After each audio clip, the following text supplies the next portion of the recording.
It's time to start the seminar or session number 3 in the PrintoCent webinar series. And the topic for this session is substrates, coatings, and inks, the key enablers. So this webinar series is organized by the PrintoCent community, and I'm not going to go in the details, but the PrintoCent is the industrial cluster in which we have plenty of companies who are interested in to commercialize the printed intelligence in general.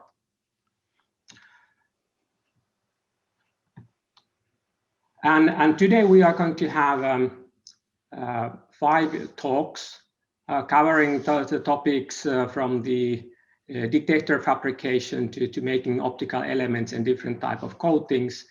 And the first speaker today is Risto Orava from Sensinite, and he's going to talk about the radiation detectors. So Risto, please. Thank you. Second try.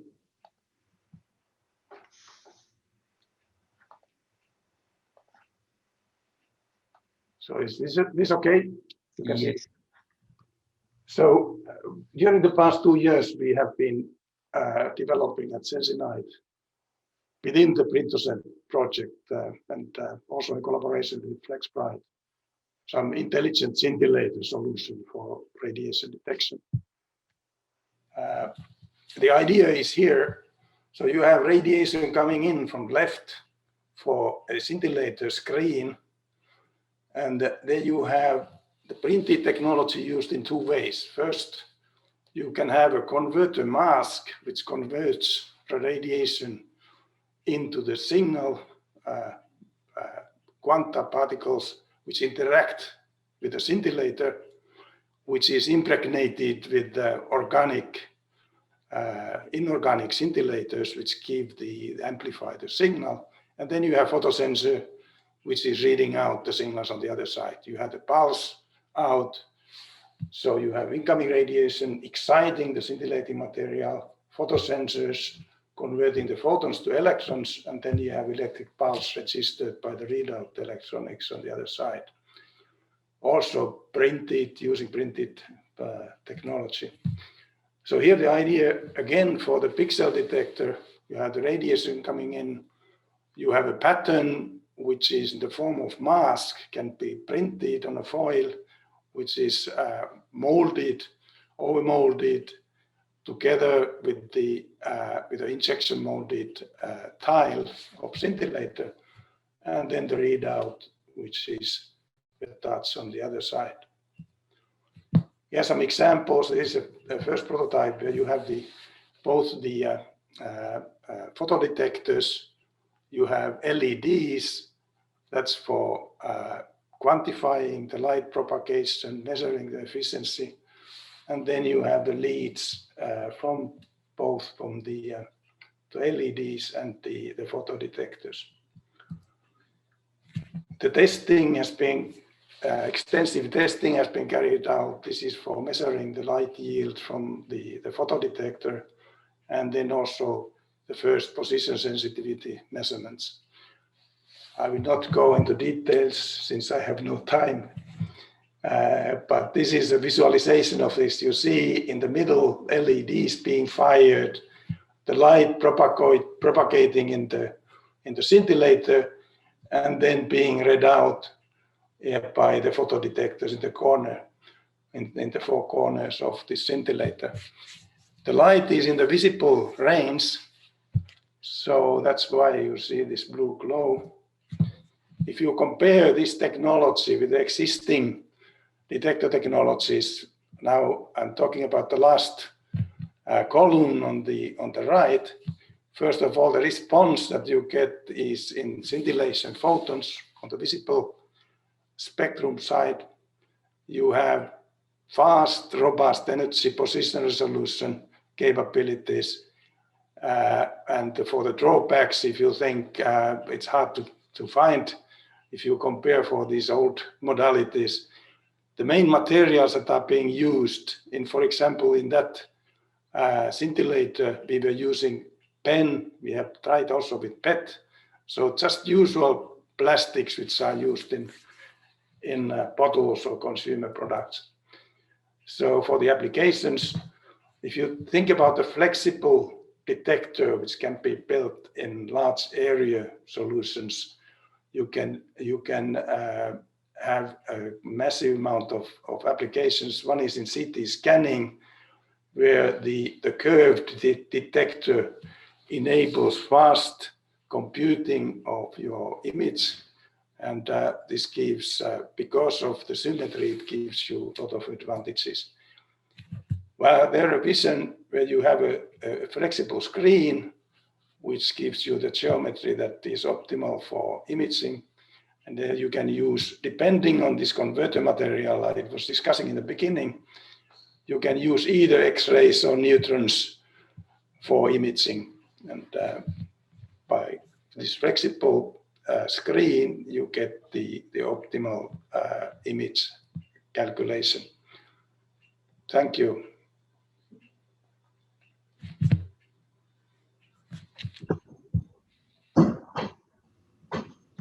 I will stop sharing, I guess. Okay, thank you, Risto. So I forgot to mention in the introduction that my name is Tapio Fabritus. I'm working as a professor in the University of Oulu, and I'm hosting you today. So let's see what we have next on the list. So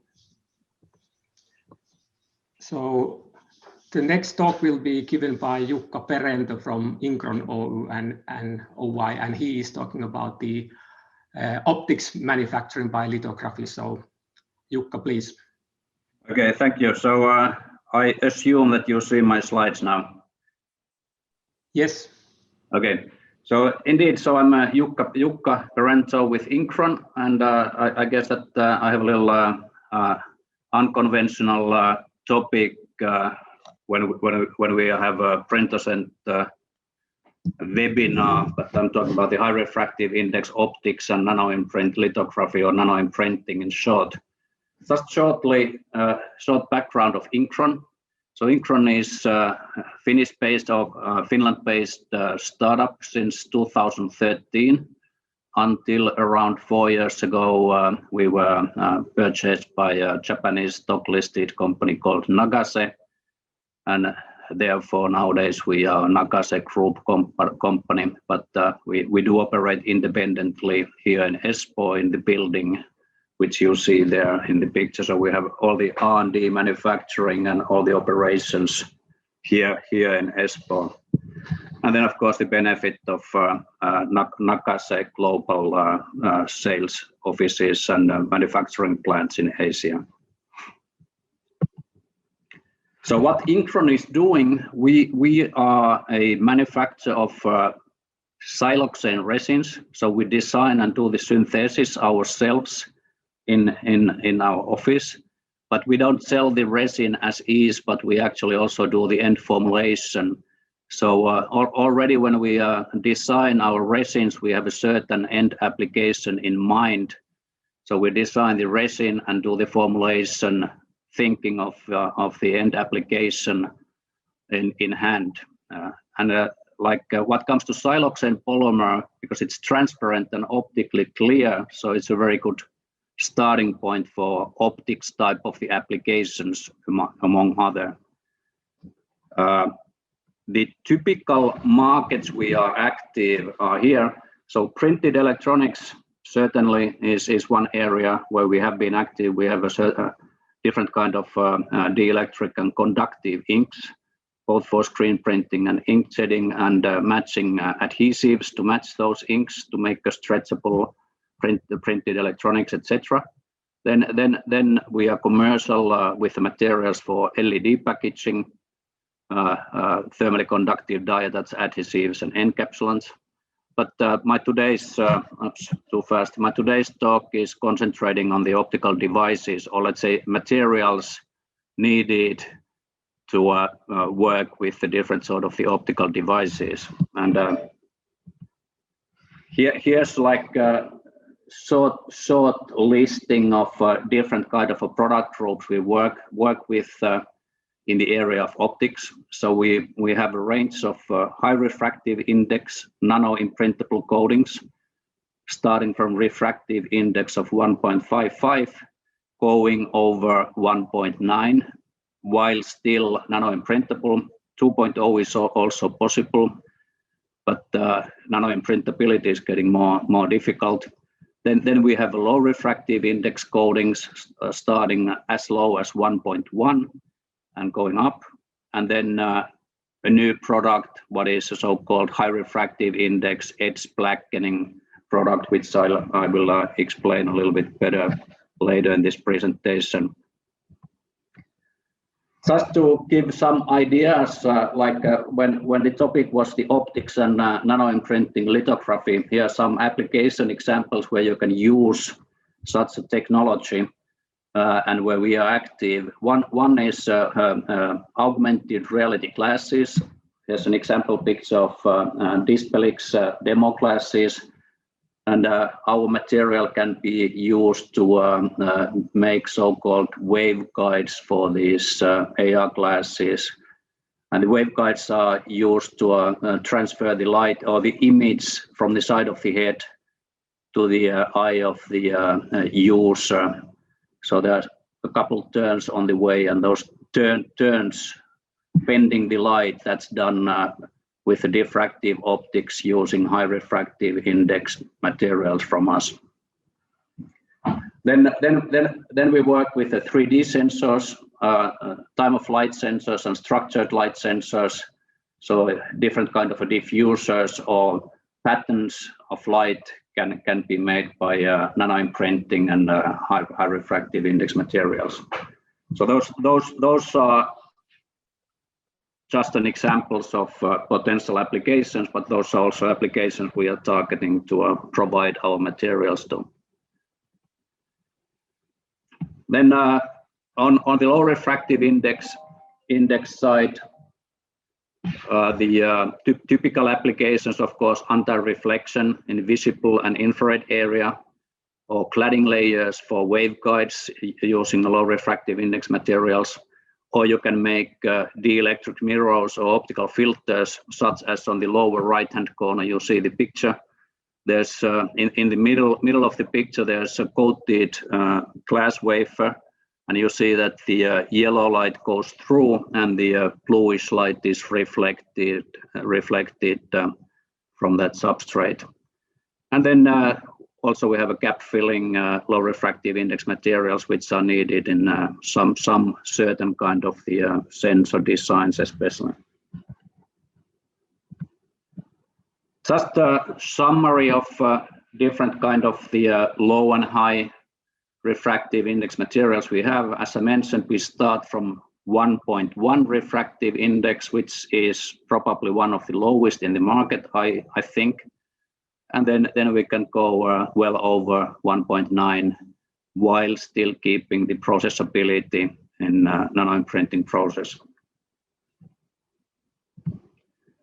The supporting products we work with in this optics area, we have adhesion promoter, because there are different kind of high refractive index glass wafers or silicon wafers, and not soda lime glasses, etc. So all of these materials, they have different surface properties.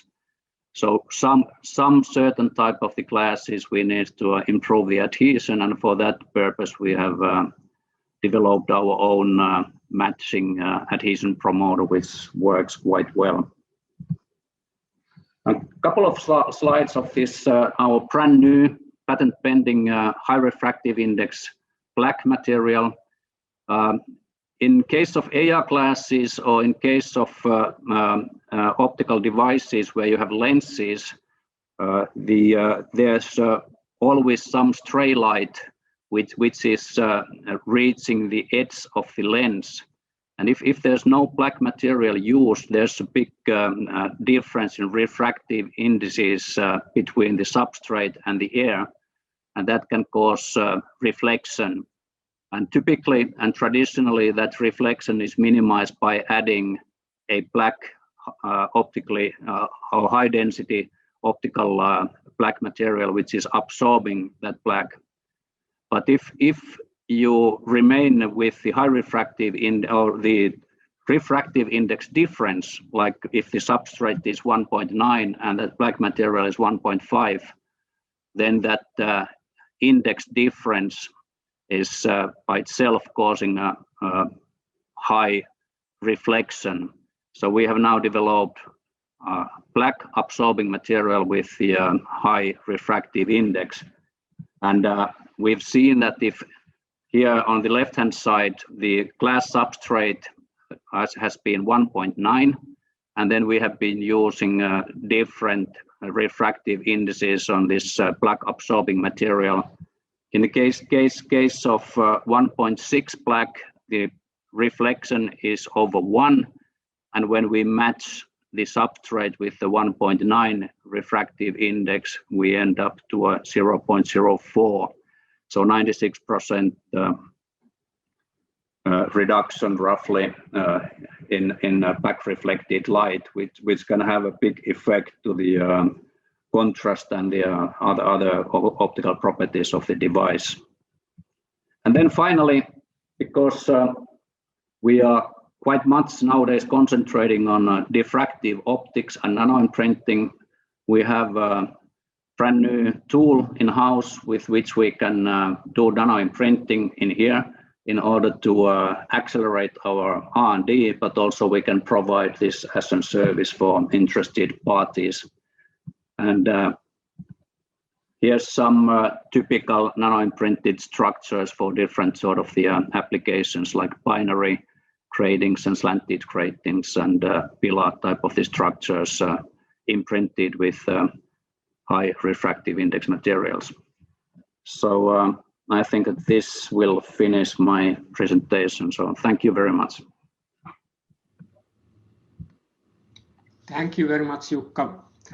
And if you basically, anyone in the audience, if you have any questions, please ask them in the Q&A session after all the presentations we have today.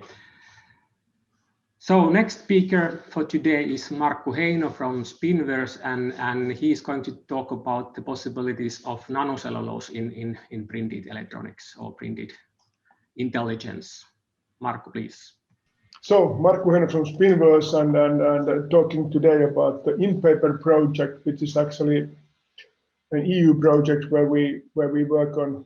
Now some problems with my screen. Sorry, just a moment. So the InPaper project, which is dedicated to printed electronics and bringing new solutions for paper-based electronics. It's a project where we have 15 partners, 3.5 years. This is the last year, and the key issue here is to build a common electronic platform to be utilized for different use cases, and building that based on paper substrate. So the key motivator here why we are doing this all is why using paper as electronics as substrate and as also another element there is really to the sustainability as a kind of assumption. That's a key assumption for us, that we can reduce the electronics waste through these activities. There will be already today about 45 million metric tons of e-waste generated annually. And paper-based electronics can provide new solutions to reduce part of that at least. But the other motivation as well is that paper as a functional substrate can be more than a passive substrate. So we can build functionalities that can be utilized as part of the electronics. And that's of course a kind of a high ambitious target, as you all know about the kind of all the aspects that we have in this kind of porous functional substrate like paper. But we are taking this target seriously and developing together with a group of experts tailored cellulose substrates, the paper as such, but also micro and nanocellulose films, self-standing films that can be utilized as part of the electronics.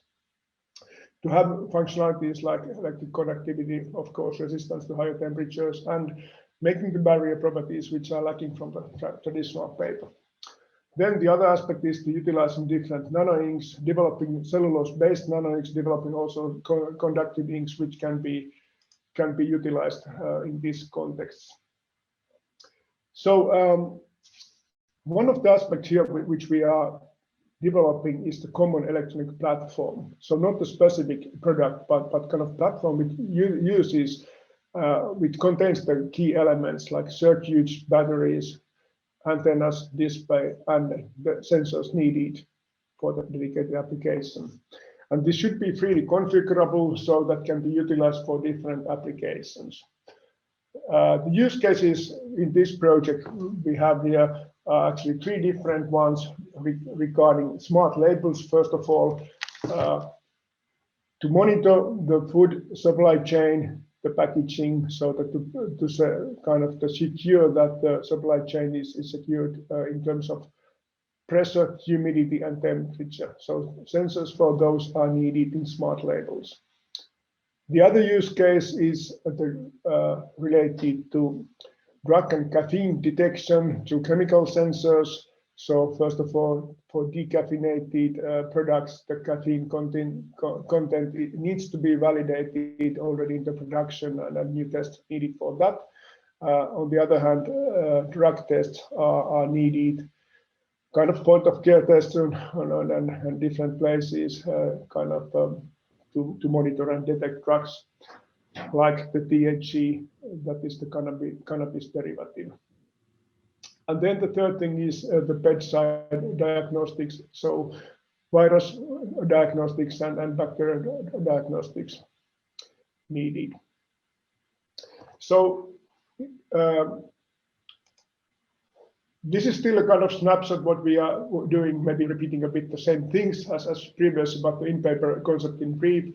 So we're developing these nanocellulose hydrogels to make specific inks, printable inks and slurries for electrolytes, for batteries, displays, and also, let's say, fluidic channels, for example, for the diagnostics, but also producing self-standing nanocellulose films to be a kind of substrate for the printed electronics.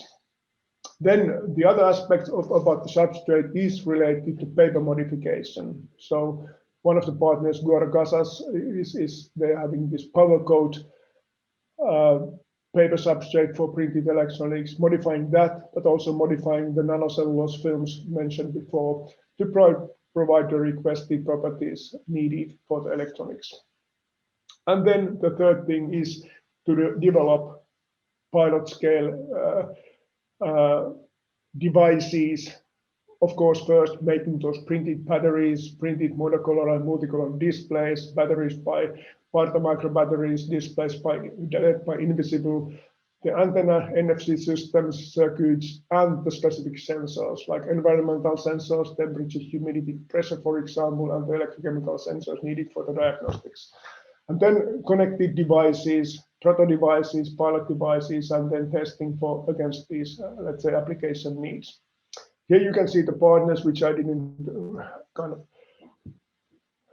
mention all, but you can see all the 15 partners as logos here. And one of the key aspects of the project is that already now we are utilizing these pilot lines. We have these 3 locations, the VTT pilot lines, VTT PrintoCent, and other VTT pilot lines in Finland, then the CEA PICTIC line, and then the CDTEC wet chemistry reactors in Spain.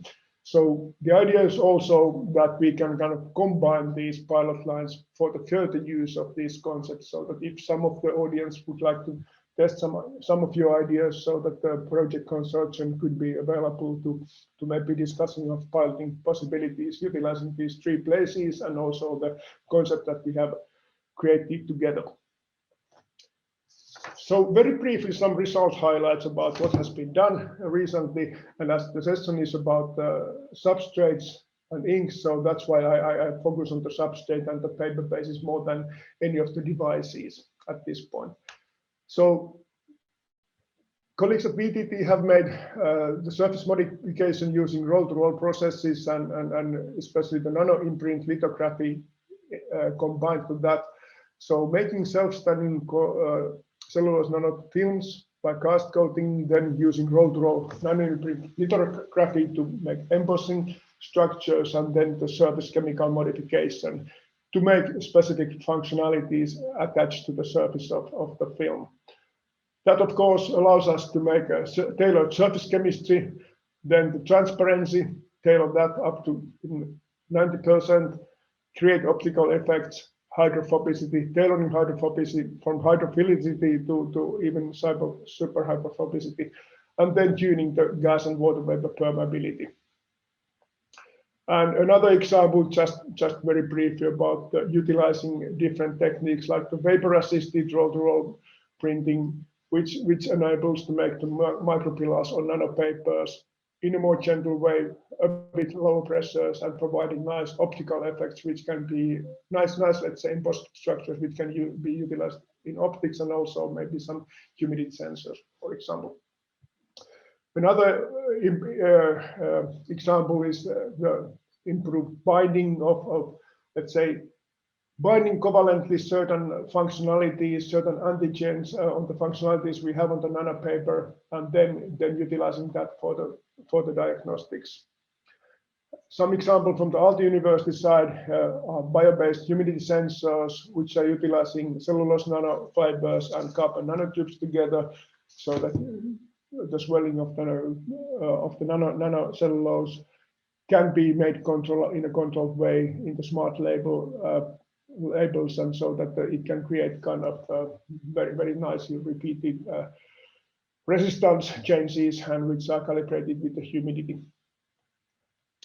Another example, just kind of basic elements which are needed for the diagnostics are printable fluidic channels. So utilizing cellulose nanofibers based gels and slurries to bring this kind of very well kind of established channels that are needed in this point of care diagnostics. Also, of course, modifying the nanocellulose, microcellulose compositions, we can make transparent material to be utilized also to be studied as utilized as a kind of cover for the display, transparent cover with certain mechanical properties and barriers needed, of course.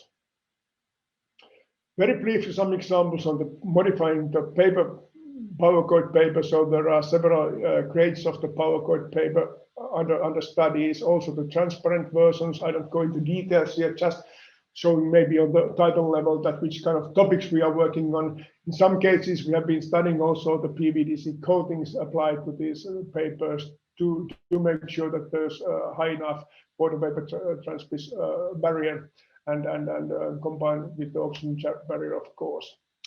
The Guadagazas have been also working on these micro nanocellulose slurries and making those both in the pilot scale 200 kilograms and also in the industrial scale batches. So just showing the scale that where we are working so that it's possible to kind of work with these grades. Also, the materials have been evaluated, not going to details. This is the quality index, which is important measure, combining all the features needed in the paper, but showing that the nanocellulose, microcellulose materials are kind of meeting the needs more or less. Just very briefly, some market views. So I don't maybe bother you, this audience, with the printed electronics market, which is typically already about 26 billion euros today. But why we are doing this is that rapid mechanical diagnostic kits is an area where there's a clear need. Point of care diagnostics is a potential area for paper-based electronics, and it's again a 26 billion euro market. As such, influencer testing, of course, part of that, but making easily available tests and maybe so that the test devices can be easily also recycled and kind of this is an important topic here. The drug detection systems, both of drug abuse area is also important as there's unfortunately more and more drugs in the world, and there's need for testing is expanding a lot. It's a specific market, but also that area is something that these kind of THC related tests that the security companies here kind of driving is an important area. Paper-based, let's say, diagnostic for caffeine detection is more like a kind of all in all, the food safety testing market is high enough, so 24 billion euro market, and for the biosensors in food industry, there might be more and more needs as well, but the caffeine detection is also a very specific area where we are utilizing these tests to make really shorter term, faster tests with kind of easy devices and maybe improving the quality control in these coffee breweries more than on the customers.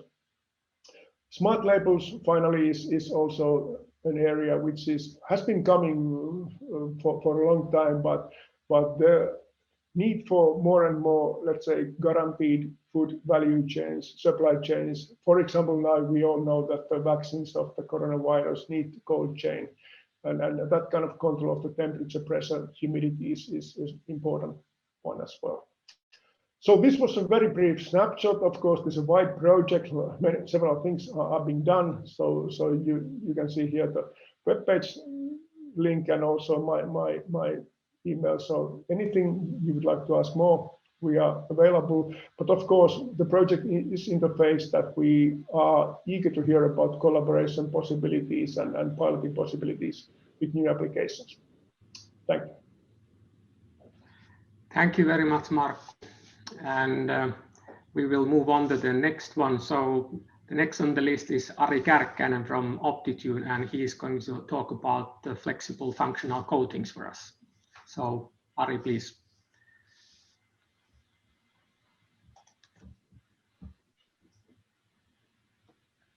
Can you see the screen okay? Yes, looks fine. Thank you. Good morning, everyone. My name is Ari Kärkkäinen, and thank you for the opportunity to present today in the webinar. I am CEO at Optitune, and I want to speak today about flexible functional coatings for plastics and give you our perspective on flexibles, where we are today and where we are heading with the possibilities of Optitune technology. Science, as you all know, is a journey of discovery. You succeed in something, you make mistakes, you get lab-based euphoria, and then you sometimes face hard commercial reality. We began in 2011 creating high transmission and the reflection coatings for the solar industry. These were the best in class, but the solar industry back then was very price driven, and obviously is nowadays as well, not quality driven. So we made no money back then with those product ranges, but the technology platform still exists there. By 2014, we added patternable dielectric materials for touch sensors to our mix. And in 2016, we added optical grade plastics, hard coatings to make touchscreens easier to clean, less power hungry and highly durable. By 2018, we had taken the technology also on the metal surfaces. And by last year, 2020, our project to make all of the above available on roll-to-roll and sheet-to-sheet plastic substrate became commercial reality. And in the following slides, I'll give you 3 examples where we apply today the technologies on the plastics. Back in 2015, when we started to look at the flexible hard coating space, it was clear that plastics are going to play a massive role in the display segment and also in the smart surfaces and also on photovoltaics. Intrinsically, plastic being organic is soft, also very sensitive to heat, with very limited use life. And the trick is to give the plastic the optical and durable properties of as close as glass you can get it without losing the intrinsic value of flexibility and weight. Coatings that can be applied at low temperature that improve optical properties significantly, strengthen the surface from soft to something that is hard to scratch. Hydrophobic, hydrophilic properties are required for the surfaces to be easier to clean, and also create an encapsulation layer to protect the plastics and whatever technology it is housing from moisture ingress and UV are required. In 2015, we set ourselves the targets just shown here. The targets are really quite simple. You have to have the surface to withstand 1 kilogram weight, 1,000 drops of wire wool, which is something inconceivable treatment on a plastic surface. As an example, can you imagine taking a wireful and rubbing your front surface of your OLED TV set? Never mind doing that 1,000 times. Stretchiness or elongation is all about bending, tension, and compression, so that infold and outfold screens can be made reliably. And hydrophobic means it feels slippy, and it must be easy to clean, and it must stay that way, being abraded by the stress tests, what I just earlier described. So basically, PET on its own as a surface has about 50-degree water contact angle, and just as an example, glass has about 60 to 70, and we need to be over 100. Flex Fold is a product range which we have developed and now is being jointly commercialized with our partners, example to the display segment. This coating combines actually two different material platforms what we have, and it is developed especially for PET, PMMA, and polyimide surfaces as a thin outer coating, which gives us the required bend radius, more than 1,000 cycles of wire wool abrasion resistance, and contact angle well over 100 degrees C. And on top of that, superior optics, which makes it ideal for foldable phone screen example. We can manufacture this material here in Oulu. We can coat films in a pilot manufacturing scale using together with VTT facilities. And we have technical converters then in Europe and elsewhere in the world for when demand ramps up. And that is where we are heading for. Another example is low index cladding materials, thick film low index materials. And the refractive index differential at boundaries of substrates is where this is coming from, and is part of our everyday lives, the phenomenon. In electronics applications, sometimes we want light to pass without reflection, example is solar, LED, and display cover lenses. And other times we want total reflection. So using Optitune LIC material, we are able to totally trap light and guide it in any way the product designer requires, whether it's an inner surface in a car, a front touch sensor of an optical multi-touch panel, or functional layers of wearable smart glasses. So the LIC provides a transmission for perpendicular light and total reflection for oblique light according to the optical design. This material can be also combined with our hard coatings to give durable, touchable top surface. Here is an example of an optical multi-touch using an Optitune-made PMMA LIC panel. The optics in these applications are critical. No parallax effect can be tolerated, and no latency of signal loss can be accepted. As a third example, this was a joint project, and in this project, a demonstrator was put together, which is a solar canopy. And again, the project showed that when plastics and functional coating layers are applied, a well-protected surface can be achieved. The weather chamber aging was done to simulate up to 1 year real life performance, and this comparison study showed that unprotected, the barrier film, which was under study in this project, break down within about 3 months, whereas the Optitune coated solar canopy continues with the expected power conversion efficiency up to 1 year. Even with better stabilized plastics, these effects are still there. And in addition to that, the Flex Hard Coat product offers very good abrasion resistance and cleanability, which is highly critical to an effective PV function.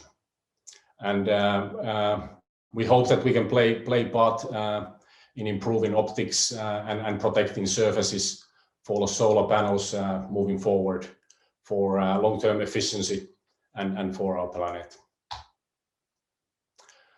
So thanks to Business Finland, VTT, and our commercial partners, we at Optitune can offer near total control of the patches of light, energy through or at the surface of a device, and a very high level of surface protection and usability. It is not yet the holy grail of total elimination of scratching or reflection, but it's getting close. From metal to plastic, we can increase the lifespan and effectiveness of the surfaces that we touch, look through, interact with, and leave behind. We are always happy to help, always ready to take on new challenges. Please get in touch, visit our website, or send an email. Thank you very much.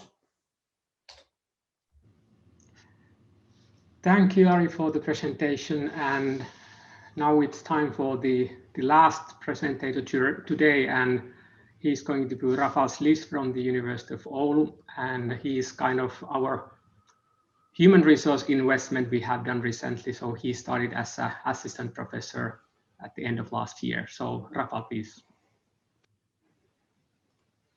Thank you very much, Tapio. Good morning, everyone. My name is Rafał Slis, and I'm, as Tapio mentioned, currently assistant professor at the Optoelectronics and Measurement Techniques unit at the University of Oulu. The topic of my today's talk is printed quantum dot photodetectors. And without any further ado, let me start with motivation. Then I will shortly introduce a bit of physics phenomena related to photon. Right away afterwards, we'll jump into quantum dots and very brief introduction. What are quantum dots and why we are here? Then, of course, because it's PrintoCent, we'll talk about printing of quantum dots and why this material might be suitable for our purposes. And it will be concluded with very short summary. So first of all, well, the motivation is quite simple. It's about better photodetectors. And current photodetectors are rather big, bulky, and have several limitations. And obviously the materials we are using are usually not printable.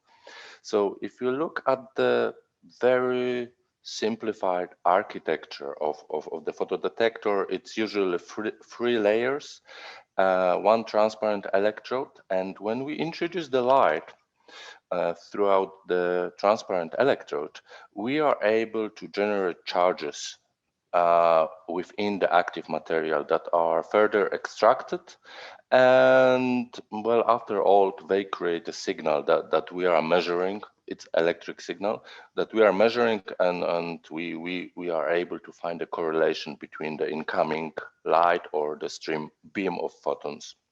So in terms of performance, there are few critical parameters. So it's definitely spectral response, quantum efficiency, detectivity, or response time. However, from the technology point of view, there are also important factors, especially from the printing point of view. So it's definitely flexibility. Are we able to print those photodetectors? And finally, the costs, which are rather significant.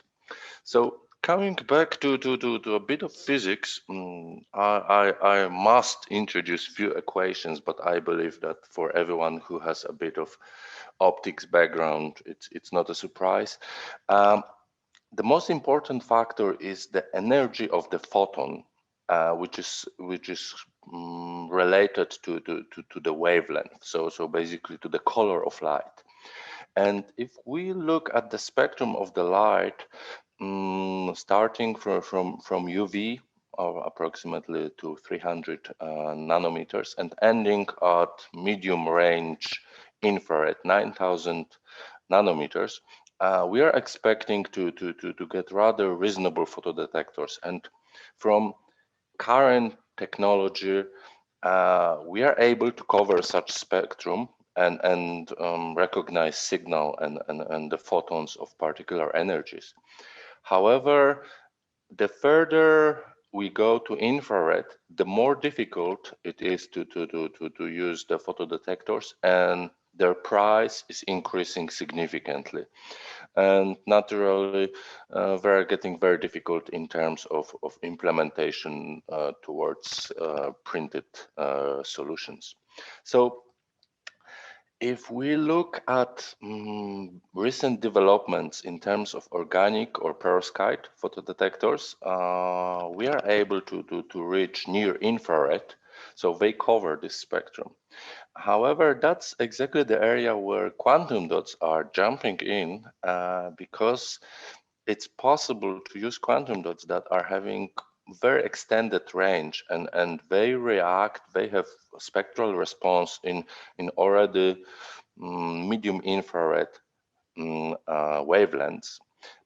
So that's normal quantum dots, but very recent developments actually provide information that we are able to develop quantum dots that will be reacting in the spectrum that is already in the middle infrared, and they are very reliable sensors, and it seems that's another breakthrough in quantum dots technology. So the point in here is to create sensors that are able to cover the spectrum and according to our applications. And you might ask, what's the reason that actually we want to go to near infrared or medium range infrared? Well, there's a lot of magic happening in there. So we are able to perform chemical detection, drug detection, better environmental monitoring, better biosensing, and everything what could be implemented into rapid tests. So that's the reason why we are interested in this spectrum, but at the same time, we want sensors that will be reasonably cheap and affordable. So quantum dots. In principle, quantum dots are semiconductors particles, usually several nanometer size, and thanks to their very small size and their optical properties differ from the bulk material. And that's the whole beauty of quantum dot, that we are able to create from various materials dots that are actually reacting differently. And as you see in here, the very core is actually the dot, which is surrounded by the ligand capping, and those ligands are used to avoid agglomeration. And this is the critical aspect, especially from the printing point of view. And in here you can see different, those dots are excited by the UV light, but we are getting different response of the light.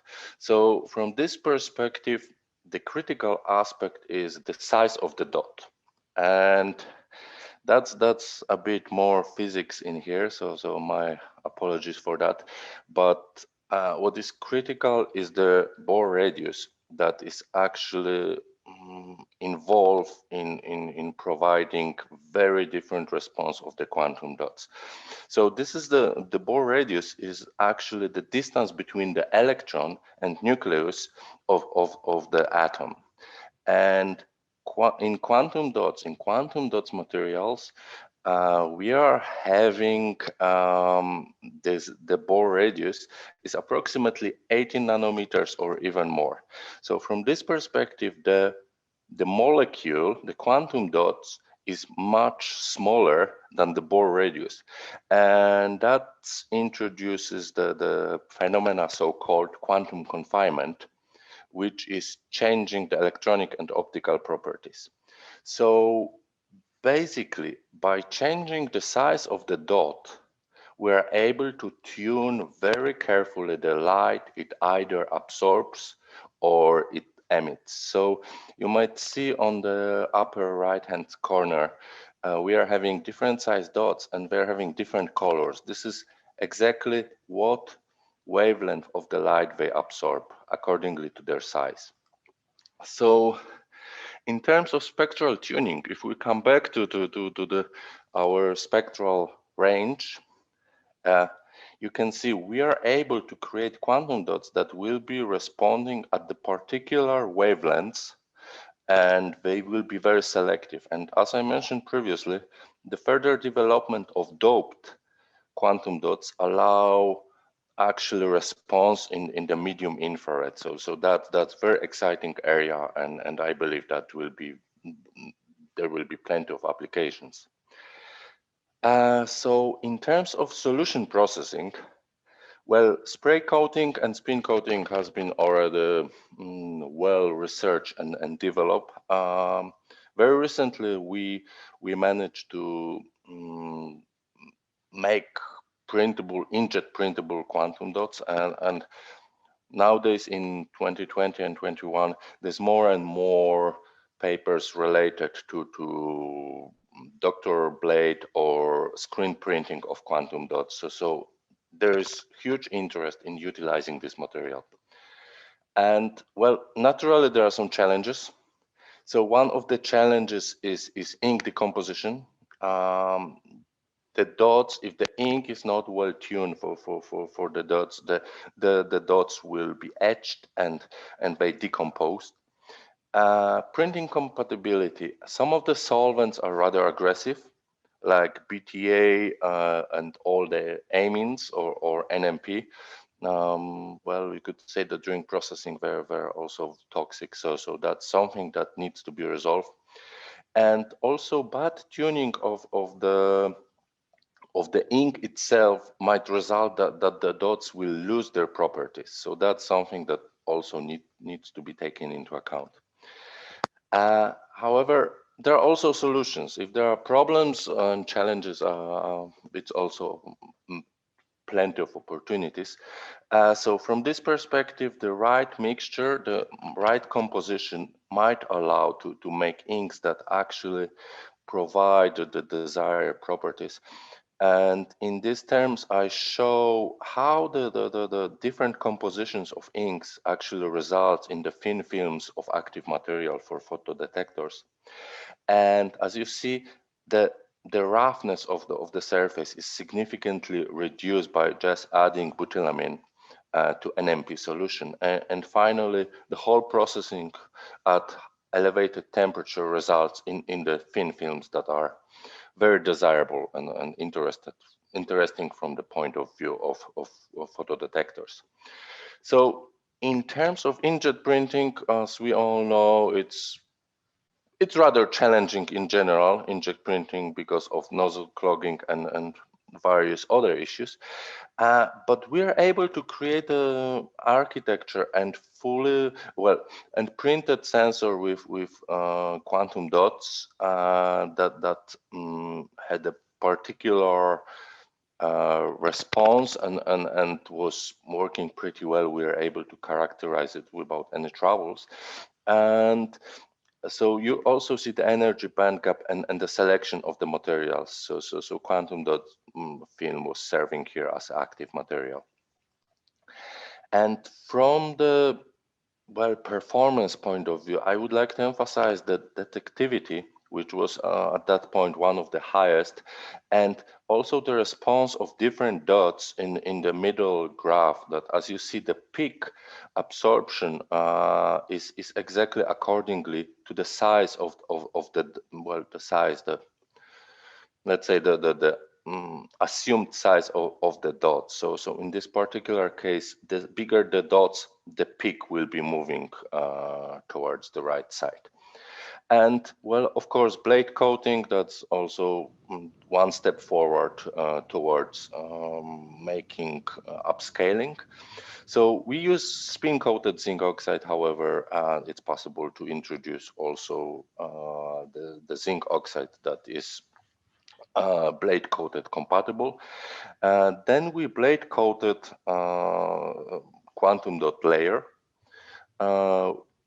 on the 1-inch substrate that was covered with Hall transport layer. In this case, it was EDT mixed with other set of dots.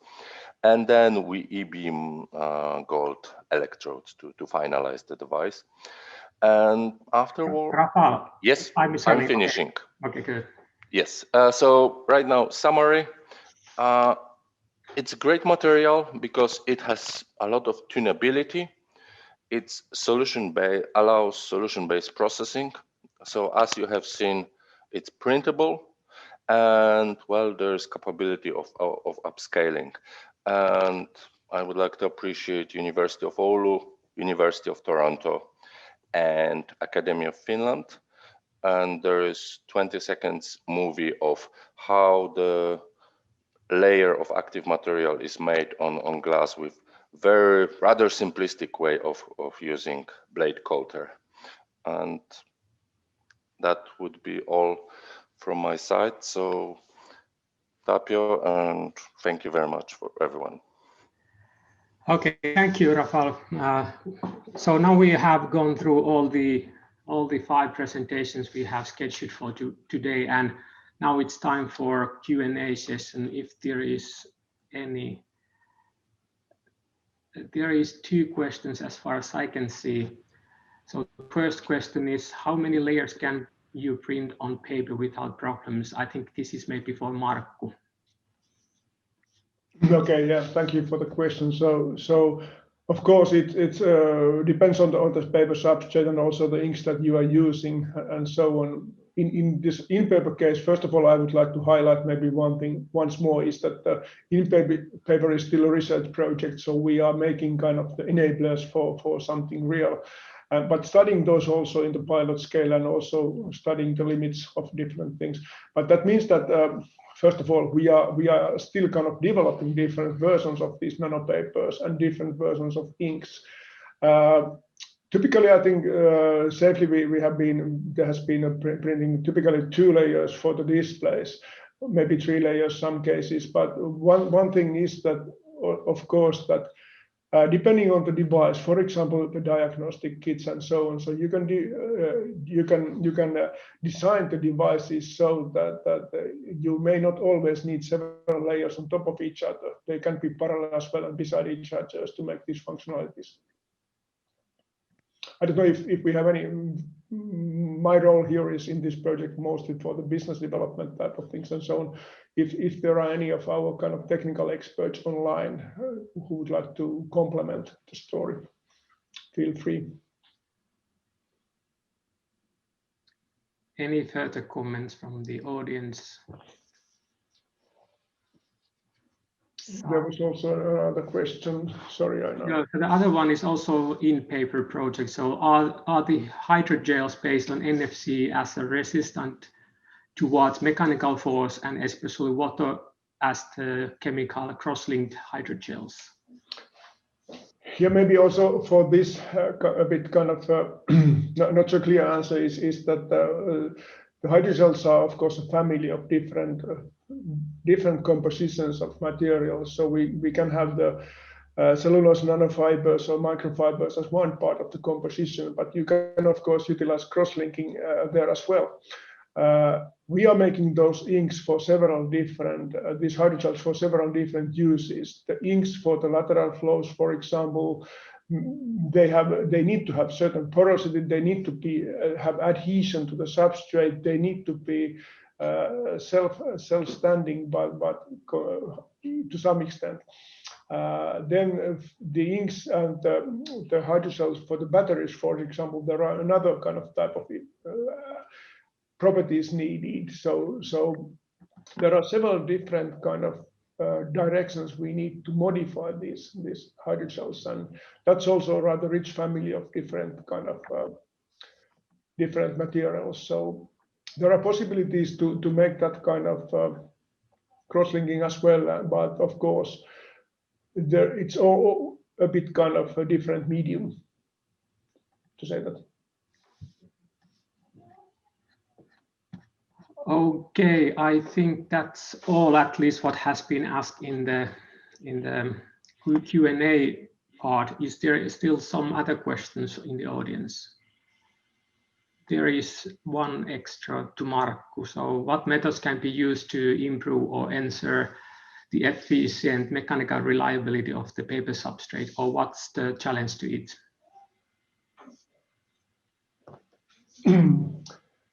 Of course, the nanofilms as such, they are the groups at PTT and also Gorgasas, they are working a lot to really optimize the kind of composition in terms of printability, mechanical robustness, functionality, so and so on. But for the basic kind of traditional papers, it's of course different. But fillers is important part of that in the composition, but also coatings. And in that sense, we have been using this PVDC coating, for example, in some of these trials. But understanding that paper is kind of basically porous, cellulose is basically hydrophilic. So of course that gives the starting point for the development. Thank you. Is there still some questions needed to be answered? Sounds like there is any further questions for anyone. If that's the case, I would like to remind that this webinar series will continue, and the fourth session dedicated to Decochrome project and interactive printed graphics will be in the 16th of February. So please sign up and be present at that time.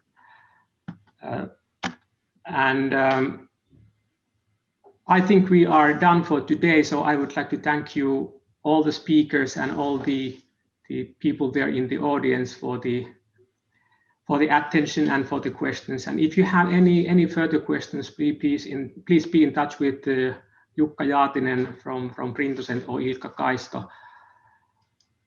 And naturally, these presentations and this webinar has been recorded, and the material will be available in YouTube a little bit later on once we are ready with the editing. So thank you very much from my side. Thank you. Bye-bye. Bye-bye. Thank you. Thank you all.